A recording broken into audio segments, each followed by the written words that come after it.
Chapter 26, the Coriolis Effect. As I walked, I thought about how tracking things down is very hard. Tracking the weather is one of the most difficult things of all. You can spot a hurricane as it crosses the ocean, but not know the exact path it will take or when and where it will hit land.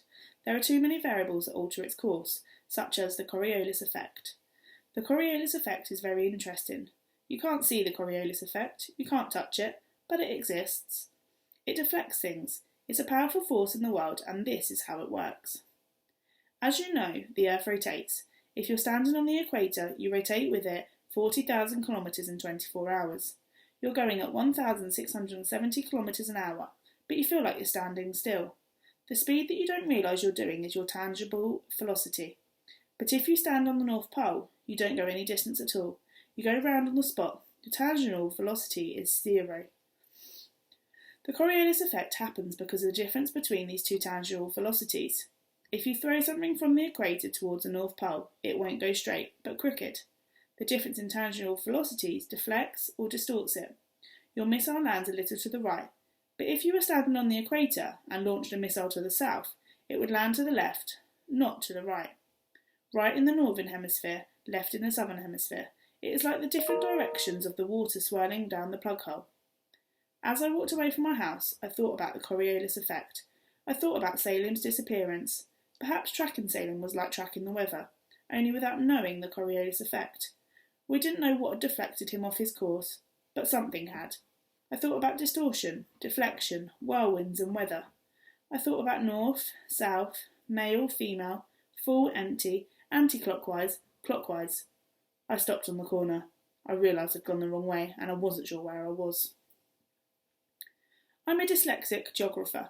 I forget my left from my right.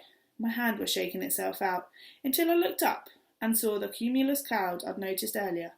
It had grown into a cumulonimbus. It hung down from a glowering sky behind London's tower blocks. Rain or hail, possibly thunder, approached.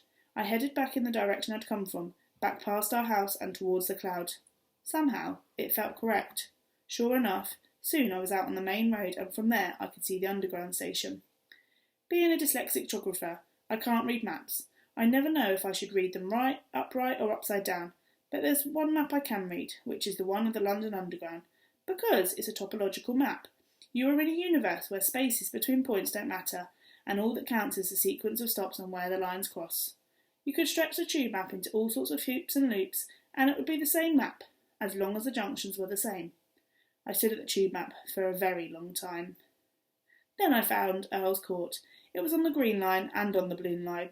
This means I had to get to the Black Line, to Embankment and change onto the Green Line, or take the Black Line to Leicester Square and change onto the Blue Line. I decided the Embankment route was shorter. I bought a travel card and went down to the platform. I put my hand in my jacket pocket to stop it from shaking itself out. The sign said a train to High Barnet via Charing Cross was due. I heard a rumble in the tunnel, and then a train came into the station like a silver streak of lava pouring down a volcano. The doors opened. I went in and took a seat. The carriage was half full, or half empty, depending on how you looked at it. Some graffiti was scratched onto the glass window opposite. No way! It was razor-etched with slashing parallel white lines for each stroke of every letter. This was a bad thing somebody had done, just for the sake of it. Like why Dr. Death killed his patients. A bad feeling started in my esophagus. Usually when I get the tube, I'm with Cat and Mum, and sometimes Dad. I like to tell them in advance what the next stop is, which shows how well I can read the map. And I also say how many more stops we have to go. But they were not with me. So I counted the stations and said their names in my head. That way I wouldn't forget to get off when I had to. Between Waterloo and Embankment, the trains go under the Thames. It's a long stop. I saw a man staring hard at an advertisement for car insurance. He was sitting under the graffiti sign, and his eyebrows were close together. There were lines on his forehead, and his lip was pressed together, which meant he was angry. He also had a plaster on his cheek. I remembered how Sherlock Holmes was once amazed Watson by working out Watson's train of thought. A train of thought is a good way to describe someone's series of connected thoughts, because they're attached to each other like carriages are. Holmes did this by watching Watson's face and the things he was staring at and making deductions. So I worked out that the man opposite me was having a train of thought about a car crash he'd had, which is why he had an injury, and the advertisement for car insurance made him angry because he had not been insured. I was so pleased with the piece of deductive thinking that I nearly forgot to get out when the train stopped. A woman's voice announced, "This station is Embankment. Please take care when leaving the train, as there is a gap between the train and the station platform." I jumped up with my hands flapping and only just made it through the doors before they closed. Then I nearly fell down the gap, but didn't. I followed the signs for the Green Line westbound. I got a train that said Ealing Broadway on the front. I had 7 stops to go. It was a brighter journey, closer to the surface. I could see flashes of daylight. I could smell damp. I didn't want to try to work out any of the fellow passengers were thinking, but kept concentrating on the order of the stops, and at Earl's Court I got out. The weather had changed. Hale was bouncing off the corrugated station roof. Hale is a shower of irregular lumps of ice and always comes from cumulonimbus clouds, so I knew I was right under the cloud I'd seen forming earlier. Judging by the sound, these stones might be 10 to 15 millimetres wide. I went through the ticket barrier. I stood in the ticket hall, blinking at the signs for different exits. A station guard came over. "Hey," he said.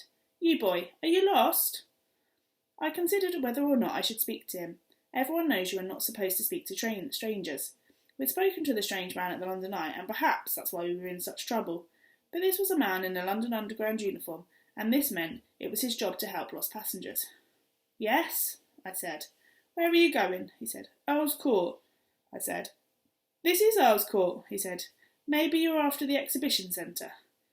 "The exhibition centre," I agreed. "Go up those stairs, keep straight on through to the tube exit, and it's opposite. Huge! You can't miss it," he said.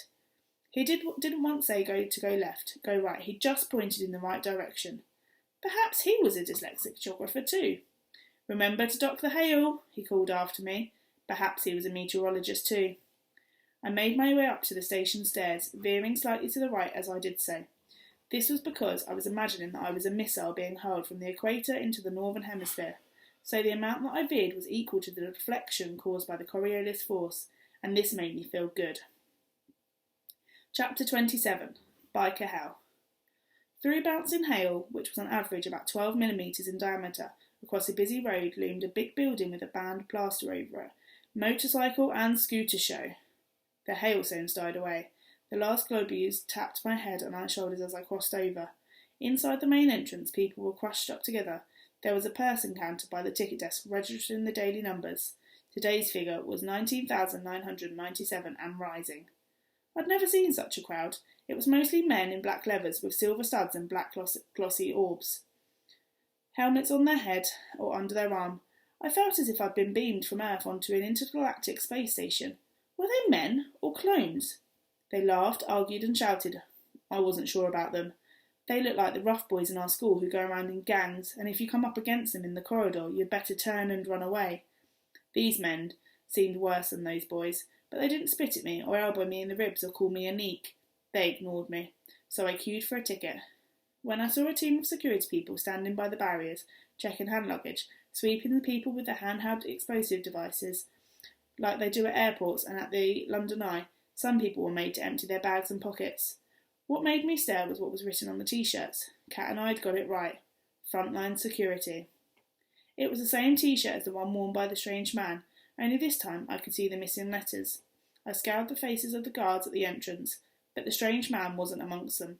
I bought a ticket and presented it. One of the guards waved a bomb detector around my body and motioned me forward. As I went through a metal turnstile, the person counter clicked to a new daily number, 20,054. I stopped. T is letter 20 in the alphabet. E is letter number 5. D is letter number 4. It was as if the person counter had registered me by name. 25-4. Ted. Perhaps it was my lucky day. Perhaps I would find Cat, and perhaps would find the strange man, and perhaps this would lead us to Salem. Perhaps. Perhaps nothing. As I went through into the big hall, I stared. Engines revved, tyres screeched, film tracks blared, lights flashed, music thumped. Everywhere was the smell of petrol and polish.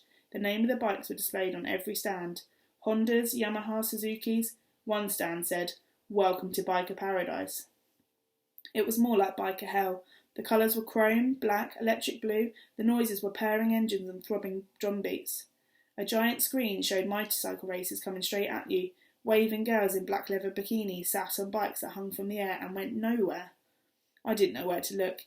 People kept thrusting leaflets at me and sticking stickers onto my sweatshirt. One woman gave me a raffle ticket. It said, "Free to enter, win a set of ladies' leatherettes. Whatever you wear, I didn't want them. I wanted Cat." I walked along the loud stands. A man approached me with the studded gloves and tattoos up his neck. He started talking to me as if he'd known me all my life. He used a lot of words I didn't know, like GSX, disc brakes, Harley's V-Rod, VFR, Kawasaki. He paused. "Maybe you're a tornado type," he said. He put a hand on my arm and pointed to a model overhead with a silver picture of it on a twirling twister, just about to touch down. I said, my hand flapping. "You're right. It's the best," he said. "The creme de la creme of motorbikes, and the one and only." I ran. Then an announcement came over the loudspeaker. "Come to the takeoff ramp in Hall 2 for the Freestyle jumper display. Hurry! The show starts in 2 minutes." There was a general movement in one direction. I found myself being carried along into another big hall. In the centre was a huge ramp. It looked like you would have needed a mountaineering equipment to climb it. It stopped in mid-air like a road to nowhere. A terrific drone of internal combustion engine started up. It turned over with a whirring noise, becoming ever so high-pitched. Then I saw it. A flash of chrome, a white helmet, a missile-like saw, a bike about to jump. It parted company with the top of the ramp. It continued its flight up. It almost grazed the roof. Then it came down, down, and down. I had to shut my eyes because whoever was on it was sure to be smashed up and dead, and I didn't want to see it. The crowd clapped and cheered. I opened my eyes. The bike had landed metres away. There was a bad feeling in my esophagus. My hand was over my ears. The driver was a madman. He pulled up, got off his bike, and took off his helmet. Long blonde locks fell out. It was a woman, not a man. Male or female, depending on how you look at it. The audience gasped. Then there was more clapping, cheers, people thumping their feet. The woman laughed, shook out her hair, and waved a levered hand in the air. She remounted her bike and zoomed back to the start. Another drone started, another competitor, another zoom, another crazy jump, freestyle, then another. On the last jump, a miracle happened. I saw Cat. She was only a few metres away from me, up front by the railing, staring at the jumpers. Her eyes and mouth were wide and round like 3 flying saucers. I went up to her and pulled her sleeve of a fur-collared jacket. She didn't notice it first. I pulled it again. She spun around. Her eyes opened wider, then scrunched up, and her face folded up small, and she bellowed it so loud in my ear it hurt. "Bloody hell, Ted, what are you doing here?"